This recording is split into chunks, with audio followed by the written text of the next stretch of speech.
Tsiku namba 23. Pemphero ndi nkhawa.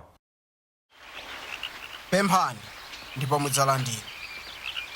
Funafunani ndipo mudzapeza. Gogodani ndipo adzakutsekulirani. Pakuti munthu amene apempha ndi alandira. Amene afunafuna ndi amapeza.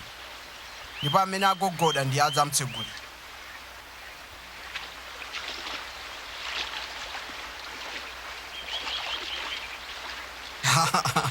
Ndani wa inu mwana wake atampempha nsomba angampatse njoka m'malo mwake? Kapenanso atampempha dzira angampatse chinkhanira? Ngati inu woyipa mudziwa kupatsa ana anu mphatso zabwino, nanji Atate wanu wakumwamba sangalephere kupereka Mzimu wake woyera kwa iwo amene ampempha.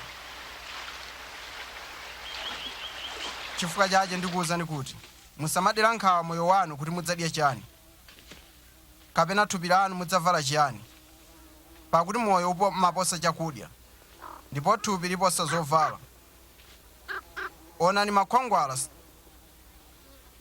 safesa, sakolola, alibe nyumba yosungiramo, kapena nkhokwe, komabe Mulungu amadyetsa. Inu mumapambana mbalame.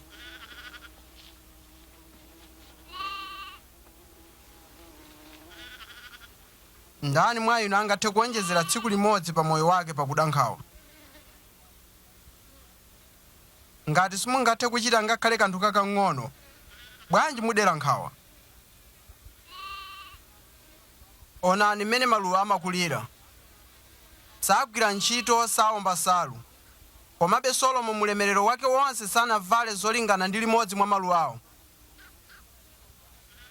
Tsono ngati Mulungu amaveka udzi wakuthengo umene umangokhala lero lokha ndipo mawa anthu auponya pa moto, nanga inu sadzakuvekani koposa?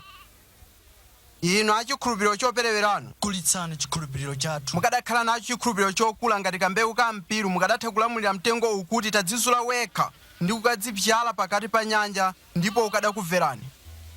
Zomwe zimapezeka mu kupemphera, kufunafuna ndi kugogoda. Kodi ndingaonetse bwanji chikhulupiriro mu pemphero? Nanga kodi ndingatembenuze bwanji nkhawa zanga mu pemphero?